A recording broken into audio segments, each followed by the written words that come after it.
Good afternoon po sa inyo lahat. Ako nga po pala si Erickson Julius Sayarona. At i-discuss at ituro ko ang aking topic na full wave rectifier center tap. Ito nga po pala ang aking topic na full wave rectifier center tap. Ito po ang aking circuit. At may dalawa po tayo ditong diode at meron po ditong voltage primary, voltage secondary at may isang transformer. Dito po, meron po tayong positive half cycle and negative half cycle. Kung nakita nyo po dito sa positive half cycle, yung diode 1 po natin, naka-forward and naka-reverse po yung ating diode 2. At dito po, yung polarity po ng sa taas is positive, negative, positive, negative, positive, negative. At kapag forward bias po tayo, yung ating flow of the current is papuntang negative transformer. Dito po sa negative half cycle, ang ating diode 1 naman is reverse at ang ating diode 2 is forward. Bali ang ating mga polarities is negative, positive, negative, positive. At ang ating flow of the current papuntang sa transformer. At dito, naglagay po ako ng mga joint A, joint C, joint B, joint D, joint E. At ang ating diode 1, silicon, at ganoon din ang ating diode 2. Bali, naglagay din po ako ng 100 volts sa voltage primary AC. At dito po, yung ating solution, para makuha po natin yung voltage secondary, i-equals po siya natin sa NS over NP at ang BS over BP. Bali dito po, yung BS natin is yun at yung ating BP 100 volts. At ang ating NS is 1 at ang ating NP is 10. At dito, magka-cross multiply tayo. Bali BS over 100 voltage times 1 over 10. Kapag naano natin yan, 10 BS over 100 voltage.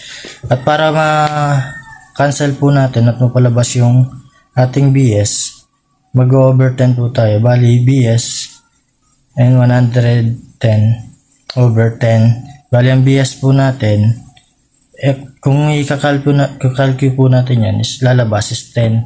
Bali, ang BS po natin is 10 volts. At ang BAB natin is 10 volts. And kapag yung kalahati po niyan, yung BAB at ang BBC is tigpa 5 volts.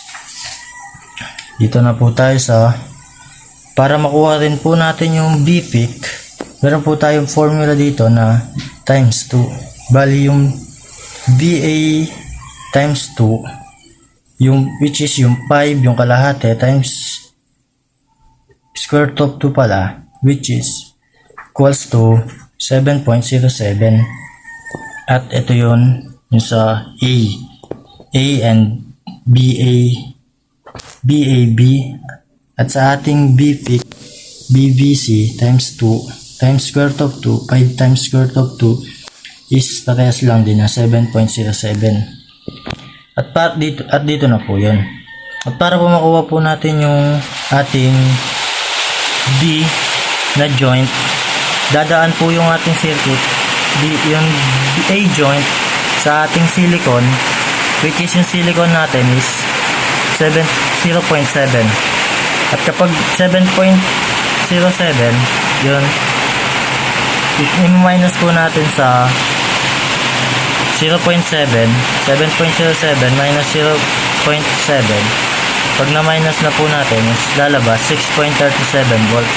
Bali, yun na po yung ating 6.37 volts sa ating D joint. At dito naman po natin kukunin ang ating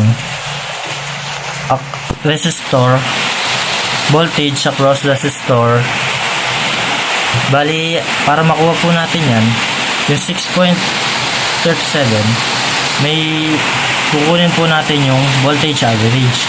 Bali po yung formula po ng ating voltage average is 2 volts times peak over pi. At ang 2 volts, yung B-peak natin, which is ito, 6.37, 2 times 6.37 over 5 is 4.05 volts.